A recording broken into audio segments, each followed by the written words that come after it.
Hello everyone. तो आज मैं बहुत टाइम बाद आप लोगों से मिल रहा हूं। तो मैं आप लोगों के साथ, आपको जैसा कि पता होगा कि मैं टीआरई वन में आप लोगों के साथ जुड़ा हुआ था। काफ़ी लंबे टाइम तक हम लोगों ने इसमें, आपने देखा होगा कि किस तरह से टीआरई वन का एग्ज़ाम हुआ, किस तरह से उसका रिजल्ट आया और फिर बाद में नियुक्ति भी हुई। टीआरई टू हुआ, उसकी भी नियुक्ति हुई और अभी जैसा कि आप सबको पता है कि टीआरई थ्री का प्रोसेस चल रहा है, जिसमें कि बार बार वो जिस तरह से पहले आंसर की दिया जा रहा था उसी तरह से आंसर की का ये सिलसिला जारी है। आप देख सकते हो अपने स्क्रीन पे, ये बीपीएससी का वेबसाइट है जहाँ पे 6 टू 8 का फाइनल आंसर की बात की जा रही है। यहाँ पे अभी बाकी और सब्जेक्ट के भी फाइनल आंसर की आएंगी। तो मैं जहाँ तक देख पा रहा हूँ कि आप लोग जैसा कि अपने अपने स्कूल में ड्यूटी कर रहे होंगे, तो वहाँ पे जो भी टीआरई वन टीआरई टू वाले होंगे उनकी बहुत सारी आशाएं होंगी कि हम स्कूल में जाने के बाद हमें ये माहौल मिलेगा, ऐसे पढ़ाई होगा, ये होगा, वो होगा। तो मुझे कहीं न कहीं लगता है कि आप सबके मन में कुछ न कुछ ये ऐसा ज़रूर होगा कि हमें और आगे बढ़ने का सोचना चाहिए, क्योंकि यहाँ पे सैलरी है, सब चीज़ है, सब सारी फैसिलिटी ठीक-ठाक है। लेकिन जैसा कि उत्क्रमित वाले में आपको पता होगा कि ज़्यादातर लोगों की नियुक्ति हुई है, जहाँ पे वर्क के वो पढ़ाई का जो वो माहौल होना चाहिए और वो जो शुरू से जो एक चला आ रहा था, उस वजह से वहाँ पे आपको पढ़ाने में ज़रूर दिक्कत आ रही होगी, जैसा कि क्लासरूम की आपको दिक्कत आ रही होगी और बहुत सारी दिक्कतें हैं जो कि आपको आ रही होगी। तो बहुत लोग ऐसे थे जिन्होंने प्राइवेट स्कूल को स्किप किया और फिर जाके इसमें जॉइन किया। यहाँ पे सैलरी भी ठीक-ठाक है, बट क्या इसमें से बहुत सारे लोग ऐसे होंगे जिनको लग रहा होगा कि अब हम जो ये जॉब मिल गई, अब यही हमारा लास्ट है, अब इसी तक 60 साल तक बिताना है। अगर ऐसे लोग हैं तो फिर आप उस जॉब में कंटिन्यू आप ज़रूर रह सकते हैं। मैं यहाँ पे आज आपको बताने आया हूँ कि जो भी टीआरई वन और टीआरई टू वाले कैंडिडेट हो या फिर बाकी अदर एग्जाम के जो भी कैंडिडेट हैं, उनके लिए अब आगे का क्या स्कोप हो सकता है, उस पे हम यहाँ पे इस वीडियो में चर्चा करेंगे। आज मैं काफ़ी दिनों बाद मिला हूँ तो मेरा मन हुआ जो अब इस पे कुछ वीडियो बनाया जाए। मैंने बोला था कि टीआरई टू और थ्री में मैं कंप्यूटर का प्रिपरेशन करवाऊंगा, लेकिन आपको पता होगा कि स्कूल में इतने कामकाज होते हैं जिस वजह से टाइम नहीं मिल पाता है और व्यस्तता की वजह से मैं कंटिन्यू वीडियो नहीं कर पाया। लेकिन मैं चाहता हूँ कि क्लास 11 और 12 का कंप्यूटर का पूरा सिलेबस मैं इस चैनल पे कराऊँ।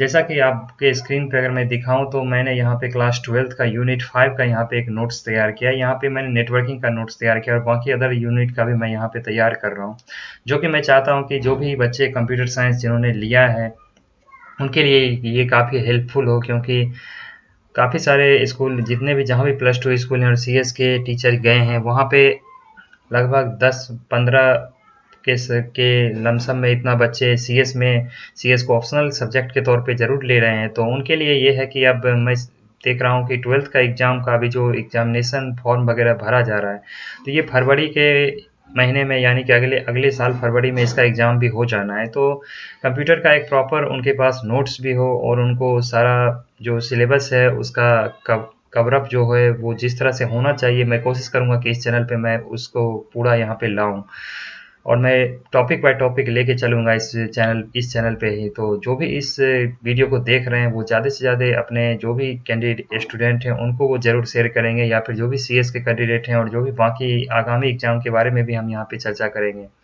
तो हम बात कर रहे थे कि क्या टीआरई वन में टीआरई टू में सिलेक्शन के बाद क्या हमें इसी जॉब में मतलब अपना पूरा लाइफ स्पेंड करना चाहिए या फिर आगे का भी कुछ सोचना चाहिए। जैसा कि आपको पता होगा कि बीपीएससी 1900 वैकेंसी जो है वो ला रही है, अपना जो सिविल सर्विस वाले ये जो अपना एग्ज़ाम लेती है, तो उसमें लगभग 1800-1900 के करीब वैकेंसी है। तो हम ऐसे बहुत सारे कैंडिडेट हैं जो कि इसमें प्रिपरेशन में लगे हुए हैं और उन्हें लगे भी रहना चाहिए। साथ-साथ अगर मैं बीपीएससी के बाद अगर मैं बात करूँ, अगर आपका सपना है कि मैं बिहार में अगर मेरी जॉब हो गई और मैं यहीं का हूँ, तो आपके सामने यहाँ पे मैं, जैसे कि अभी कुछ टाइम पहले आरआरबी जेईई का भी वैकेंसी निकला था। मैं उम्मीद करता हूँ कि काफ़ी सारे सीएस कैंडिडेट होंगे जो कि आरआरबी जेईई का फॉर्म डाले होंगे। और उसके बाद अभी आरआरबी जेईई के बाद अगर बात करें तो यहाँ पे आप देख सकते हो कि हमारे स्क्रीन पे यहाँ पे एनटीपीसी का फॉर्म खुला है, जिसमें कि यहाँ पे जो कि मैं समझता हूँ कि जो 1 टू 5 और 6 टू 8 वाले होंगे उनके लिए ये वाला जो 12th पास वाला है, वहाँ पे इनके सामने यहाँ पे फॉर्म खुला हुआ है उनका ये नोटिफिकेशन, जिसमें कि आप देख सकते हो लेवल 3-2 का यहाँ पे पोस्ट वगैरह दिया गया और इसका इनिशियल पे दिया गया। तो ये 1 टू 8 वाले कैंडिडेट के लिए ये सारी पोस्ट अच्छी हो सकती है, क्योंकि आपको पता होगा कि अभी बिहार में जो वैकेंसी जो ये अभी टीचरों की हुई है, इसमें जो टीआरई वन वाले का इंक्रीमेंट लगना था, बट ऐसा कुछ अभी इंक्रीमेंट लगा नहीं है, जिस वजह से काफ़ी सारी परेशानियां मैं देखता हूँ हो रही है।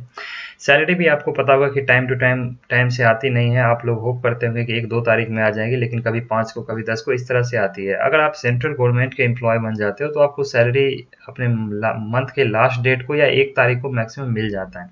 ये सेंट्रल गवर्नमेंट का फंडा है। तो और वहाँ पे आपको अगर रेलवे में अगर आपकी जॉब होती है तो वहाँ पे अलाउंस वगैरह बहुत सारे हैं। तो ये एक बहुत ही अच्छा ऑप्शन हो सकता है। और 1 to 8 वाले के लिए यहाँ पे मैं बात कर रहा हूँ, और इसमें आपकी प्रमोशन के जो चांसेस हैं वो काफ़ी हाई होते हैं। यहाँ पे आप देख सकते हो, अगर इस पूरी नोटिफिकेशन पे मैं जाऊँगा नहीं, तो मैं ग्रेजुएशन वाले पे भी आऊँगा जो कि +2 में लोग जॉब कर रहे हैं।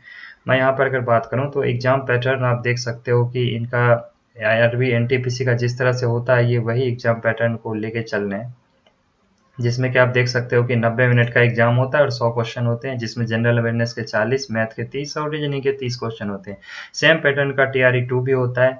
तो इस तरह से वैकेंसी होता है। यहाँ पे आप देख सकते हो कि नीचे में यहाँ पे आपको सारे RRB का सीट कहाँ कितना है वो दिया रहता है। जैसा मैं अगर RRB पटना चलूँ, क्योंकि सब लोग का शौक होगा कि मैं यहाँ बिहार में, पहले मैं कोलकाता की बात करूँ, यहाँ पे आपको कोलकाता में सबसे ज़्यादा सीट मिलेगी।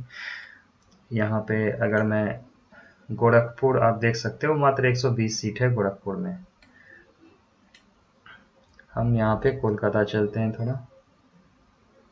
आपके स्क्रीन पे यहाँ पे 1 to 8 वाले के लिए ये ऑप्शन खुला हुआ है। 1 to 8 वाले के लिए अगर आप कोलकाता अगर जाना चाहते हो तो यहाँ पे सबसे ज़्यादा सीटें हैं। जहाँ पे ये 4 जो पोस्ट हैं, यहाँ पे सबसे ज़्यादा सीटें आपको कोलकाता में मिलेंगी। लेकिन जिनका ये है जो हमारा बिहार में जॉब हो गया, हम बिहार में ही रहना चाहेंगे, तो उनके लिए मैं ज़रूर कहूँगा कि आप RRB का यहाँ पे फॉर्म ज़रूर डालें। मुजफ्फरपुर आप देख सकते हो, मुजफ्फरपुर में टोटल 68 सीट हैं। यहाँ पे ठीक ठाक सीटें हैं इस बार 63। जिन लोग की अगर बेसिक अच्छे हैं, जिनका मैथ रीजनिंग वगैरह अच्छा है, तो वो 1 to 8 वाले आप कॉमर्शियल कम टिकट क्लर्क में ज़रूर से ज़रूर मैं कहूँगा कि आप फॉर्म डालें। इस फॉर्म का लास्ट डेट आपको अगले महीने अक्टूबर में 18-20 तारीख तक के लमसम है, और ग्रेजुएशन वाले का 14 अक्टूबर तक फॉर्म भरा जाना है। मुजफ्फरपुर के बाद यहाँ पे मैं पटना की बात करूँ, यहाँ पे पटना में मुजफ्फरपुर से कम सीटें हैं, यानी कि मात्र 16 सीटें हैं। तो ये तो 1 to 8 वाले की बात हो गई। इसके पूरे नोटिफिकेशन के डिटेल में मैं नहीं चाहूँगा, क्योंकि बहुत सारे चैनल हैं जिन्होंने पूरा नोटिफिकेशन का डिटेल डाला है। वैसे मैं पूरी कोशिश करूँगा कि ये करंट अफेयर से रिलेटेड और जनरल कॉम्पिटिटिव एग्जाम से रिलेटेड भी मैं इस चैनल पे वीडियो लाता रहूँ, क्योंकि मुझे लगता है कि मैं काफ़ी टाइम से इस चैनल पे आया नहीं था, और मैंने इस चैनल का नाम भी अपने नाम पे ही रख दिया है। पहले इस चैनल का नाम फाइनल स्टडी हुआ करता था। तो आप यहाँ पे मैं बात करूँ ग्रेजुएशन वाले जो 9th-10th हैं और 11th-12th हैं, उनके लिए क्या स्कोप हो सकता है। एक तो मैं फिर से इस चीज़ को दोहराऊँगा, जो अगर आपको लगता है कि आप उस जॉब में पूरी तरह से कंफर्टेबल हो, आपके लिए लोकेशन, सैलरी और जिस तरह का इंक्रीमेंट है उसमें आप संतुष्ट हो, तो आप बिल्कुल उसको कंटिन्यू कर सकते हो। लेकिन अगर आपके कहीं न कहीं मन में है जो नहीं, मुझे और ऊपर जाना है और आगे बढ़ना है, मुझे प्रमोशन लेके और आगे जाना है, तब आपके लिए ये सारी वैकेंसी ज़रूर हो सकती है। जैसा कि यहाँ पे RRB NTPC का यहाँ ग्रेजुएशन वाला आप देख सकते हो। इसका अगर मैं डेडलाइन की बात करूँ तो आप देख सकते हो 13 तारीख से ये फॉर्म डाला जाना है, और 14 अक्टूबर तक ये फॉर्म डाला जाएगा। जिसमें कि मैं बात करूँ, यहाँ पे आप देख सकते हो कि 5 तरह के पोस्ट हैं, जिसमें कि लेवल 6 का 2 पोस्ट है, जिसमें चीफ कमर्शियल कम टिकट सुपरवाइजर है, और एक स्टेशन मास्टर है। तो जिनका आँख अच्छा है, यानी कि आँख पूरी तरह से तंदुरुस्त है वो, क्योंकि यहाँ पे मेडिकल A2 लगना है स्टेशन मास्टर वाले लेवल 6 में। आप लेवल 6 और लेवल 5 के लिए ट्राई कर सकते हो, क्योंकि अगर मैं बात करूँ स्टेशन मास्टर में अगर आप ज्वाइन करते हो तो यहाँ पे 35,000 इनिशियल पे है, यानी लगभग आप 55 से 60,000 इन हैंड आपको सैलरी स्टार्टिंग में मिल जाएगी। और अगर आप TRE की बात करोगे, जो कि अगर आप +2 में जॉब कर रहे हो, तो अभी आपको पता होगा कि आपकी सैलरी कितनी है, यानी आपको 50 जाते जाते 50 आपकी सैलरी पहुँचते पहुँचते अभी कम से कम आपको 1-1.5 साल और लग जाएगा, और फिर आपको 55 पहुँचते पहुँचते ये 8वां वेतन आयोग 26 में आएगा नहीं आएगा इसका कुछ पता नहीं है, यानी कि आपको 55-60 जाते जाते भी लंबा वक्त लग जाना है। ऊपर से इंक्रीमेंट टाइम से नहीं होता है, और ये DA का जो अनाउंसमेंट होता है वो भी अगर आता है तो सेंट्रल गवर्नमेंट में तुरंत उसे लागू किया जाता है, जबकि आपको पता होगा स्टेट गवर्नमेंट में किस तरह से डिले किया जा रहा है। जैसा कि आप अभी इंक्रीमेंट वाले में देख रहे हो, जुलाई में इंक्रीमेंट लगना था, बट अभी सितंबर खत्म होने जा रहा है, और अगर आप एब्सेंटी इस तरह का बना के भेज भी रहे हो तो इस तरह का कोई आपको सैलरी में इंक्रीमेंट दिखता नहीं है। तो यहाँ पे मैं इस पूरे 1 to 5 में सबसे जो अच्छी पोस्ट है वो जे जूनियर अकाउंट असिस्टेंट की पोस्ट है, क्योंकि ये वाला जो पोस्ट है वो 9 to 5 का जॉब है, ऑफिस का जॉब है, 9 to 5 का जॉब है। इसमें आपको ज़्यादातर होगा मंडे टू फ्राइडे इसमें जॉब रहता है, कभी कभी सैटरडे में भी आपको बुलाया जाता है। अकाउंट्स का जॉब है, बहुत ही अच्छा जॉब है। हमारे एक रिलेटिव है जो कि इस जॉब में है और अब उसके थ्रू इनका प्रमोशन हो गया, वो काफ़ी ऊपर तक चले गए हैं। और यहाँ पे आप देख सकते हो इनिशियल पे 29,200 है। इसका भी अगर आप टोटल अगर आप सैलरी अगर देखोगे तो ये लगभग लगभग अभी जो आपको सैलरी मिल रहा है +2 में उसके लमसम लमसम सैलरी आ जाएगा। लेकिन इसमें इंक्रीमेंट बहुत फास्ट है। इसमें आप इंक्रीमेंट होगा तो आप बहुत आसानी से तुरंत आप 3 साल 5 साल में आराम से ऊपर जा सकते हो, जो कि अगर आप पीजीटी में इस तरह से अगर इसमें ग्रेड पे का फंडा नहीं आता है तो बहुत, मैं समझता हूँ कि बाकी स्टेट से पीजीटी की सैलरी बहुत कम बिहार में है। और ये बहुत, और इसमें कोई प्रमोशन की गुंजाइश भी वैसे आपको नहीं दिखती। अगर आपको लगता है कि हम हेडमास्टर बन जाएंगे, ये बन जाएंगे, वो बन जाएंगे, तो इस विभाग में रह के तो आपको पता होगा उसके लिए एक्सपीरियंस की ज़रूरत होती है। यहाँ पे आप देख सकते हो कि टोटल वैकेंसी जो जूनियर अकाउंट असिस्टेंट में है ये 1507 है। किसी को अगर स्टेशन मास्टर बनना है तो यानी कि ये जो मैंने जैसा कहा 55 से 60,000 इसकी सैलरी होगी, 35,400 इसका इनिशियल पे होना है। टोटल वैकेंसी इसका 944 है। आप यहाँ पे एज क्राइटेरिया देख सकते हो, 18 से 36 साल तक है। और उसके बाद अगर आप एज रिलैक्सेशन जो है वो कैटेगरी वाइज अलग अलग है, यानी कि जैसे ओबीसी में 3 साल का छूट है। और बाकी आप देख सकते हो इसके नोटिफिकेशन में जाके, वहाँ पे आपको सारा कुछ मेंशन कर दिया जाएगा। अगर आप इस फॉर्म को भरते हो तो मेडिकल क्राइटेरिया को जरूर एक बार वेरीफाई कर ले, जो आपका मेडिकल क्राइटेरिया में ठीक ठाक आ रहे हो कि नहीं आ रहे हो। बाकी मैं यही कहूँगा कि जो भी पीजीटी यहाँ पे टीआरई वाले कैंडिडेट हैं वो आप जरूर से जरूर यहाँ पे अगर आप इंटरेस्टेड हैं तो रेलवे का ये फॉर्म डाल सकते हो। आपको पता होगा रेलवे में सैलरी अच्छी खासी है, अलाउंस काफ़ी सारे हैं, फैसिलिटी काफ़ी सारे हैं और आपका प्रमोशन काफ़ी तेज़ी से होता है। सबसे बड़ी बात ये है। तो बहुत कुछ ऐसा है जो कि आपको रेलवे डिपार्टमेंट आपको देगा, जो कि शिक्षा विभाग कभी नहीं देगा। और आपको पता होगा कि आप स्कूल जाते हो तो आपको भले लगता होगा घर में कि हम +2 में जॉब कर रहे हैं, बट स्कूल में जाने के बाद आपको लगता नहीं होगा कि हम +2 वाला जो एक आपका जो एक इन्वायरमेंट होता है वो आपको, मुझे नहीं लगता है कि हर स्कूल में देखने को मिलता है। तो यहाँ पे मैं जैसा कि बात करूँ तो आपने देखा, जैसा कि हमने कहा लेवल 6 का ये 2 पोस्ट है और लेवल 5 में ये तीनों है। इसमें जून ये 4 नंबर वाला आप भर सकते हो, स्टेशन मास्टर के लिए अप्लाई कर सकते हो। और किसी को मान लीजिए प्लेटफॉर्म पे ये वाला ड्यूटी है, चीफ कमर्शियल कम टिकट सुपरवाइजर, इसकी सैलरी अच्छी खासी है, इसके लिए भी आप ट्राई कर सकते हैं। तो मैं यहाँ पे जैसा कि बात करूँ, आप अगर बिहार में ही हैं और आपको बिहार में ही जॉब करना है तो मैं आपको यहाँ पे वैकेंसी टेबल में एक बार बिहार का यहाँ पे डाटा दिखाना चाहूँगा। आप मेडिकल क्राइटेरिया जैसा कि आप देख सकते हो यहाँ पे सारा दिया हुआ एक एक करके। यहाँ पे आप देख सकते हो रिलैक्सेशन में ओबीसी का 3 साल, SC ST का 5 साल, इस तरह का है। 500 इसमें एक ये है, अगर आप फॉर्म भरते हो 500 रुपया लगना है। फॉर्म देने के बाद आपका 400 रुपया के करीब करीब 390 के करीब आपका वापस हो जाना है। यहाँ पे मैं नीचे चलूँगा सीधे, और इसका भी आपको एग्ज़ाम जो एग्ज़ाम पैटर्न है वही एक TRE 1 TRE 2 होना है। जैसे स्टेशन मास्टर वाले में साइको टेस्ट वगैरह होना है, और जैसे मैंने आपको जूनियर अकाउंट्स वाला बोला था उसमें आपका टाइपिंग टेस्ट होना है। तो यहाँ पे जैसा कि हम CBT 1 की बात करें तो ये भी सेम फॉर्मेट का एग्जाम होगा। 90 मिनट में 100 क्वेश्चन होंगे, 40 जनरल अवेयरनेस, 30 मैथमेटिक्स और 30 जनरल इंटेलिजेंस यानी रीजनिंग का, जिसमें कि सारा सिलेबस आपको दे दिया गया है। TRE 2 का जो एग्जाम होगा वो भी 90 मिनट का होगा एक, लेकिन उसमें क्वेश्चन बढ़ जाएंगे। वहाँ पे 100 क्वेश्चन थे, यहाँ 120 हो जाएंगे, जिसमें कि जनरल अवेयरनेस के 50 क्वेश्चन, मैथ के 35 और ये रीजनिंग के 35 क्वेश्चन आ जाएंगे। आपको बस ये 2 एग्जाम क्लियर करना है। उसके बाद आप जिस कैटेगरी में आपका साइको टेस्ट होगा या फिर जिसमें टाइपिंग होगा वो आपको करने होंगे।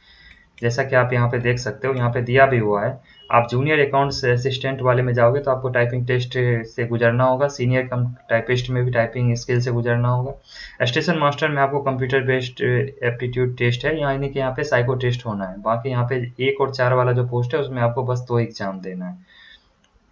अगर मैं अब आपको सीधे में लेके चलता हूँ वैकेंसी टेबल पे,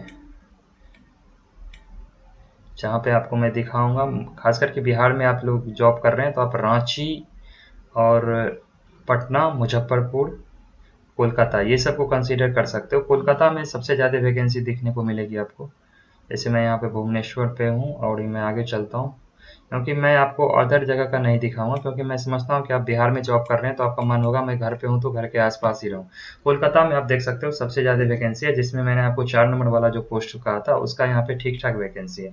यहाँ आप देख सकते हो ये तीनों सेक्शन का जो यहाँ पे 144, 284, ये 144 और 284 ये दोनों पोस्ट जो है ये आप जूनियर अकाउंट असिस्टेंट में देख सकते हो। स्टेशन मास्टर का यहाँ थोड़ा कम पोस्ट है, बाकी यहाँ पे पहला वाला जो तो उसका भी ठीक ठाक यहाँ पे पोस्ट है। टोटल 1382 पोस्ट है कोलकाता में। यानी कि आप अगर भर रहे हो तो अगर आपको लगता है कि कोलकाता आना जाना बिहार से मैं समझता हूँ बहुत आसान है, तो आप तो कोलकाता को प्रेफर कर सकते हो। पर नहीं, अगर आपको लगता है मुझे पटना या फिर मुजफ्फरपुर रहना है तो पटना में आपको कम सीटें मिलेंगी। यहाँ पे आप देख सकते हो 111 सीटें हैं, जिसमें जूनियर अकाउंट्स में 83 सीटें और सीनियर कम कलर टाइपिस्ट में आप देख सकते हो 6, और बाकी इसमें जो है वो 22 सीटें, यानी टोटल 111 सीटें हैं पटना में। रांची की बात करेंगे, यहाँ पे रांची में आप देख सकते हो कि पहला जो यहाँ पे वैकेंसी है कॉमर्शियल कम टिकट वाला, इसमें 34 और 43 इतनी वैकेंसी है। गुड्स ट्रेन मैनेजर की 232 वैकेंसी है। तो ये मैं समझता हूँ कि गुड्स ट्रेन वाला, गुड्स गार्ड वाला जो है ये उतना वैकेंसी ये जो है ये आप अगर पीजीटी में है तो मुझे नहीं लगता कि आपको इसमें जाना चाहिए। अगर आपको इसमें अगर आप प्रेफर करते हो आप स्टेशन मास्टर और अकाउंट्स वाला इस दो पोस्ट को आप जरूर से जरूर प्रेफर कर सकते हो मेरे हिसाब से।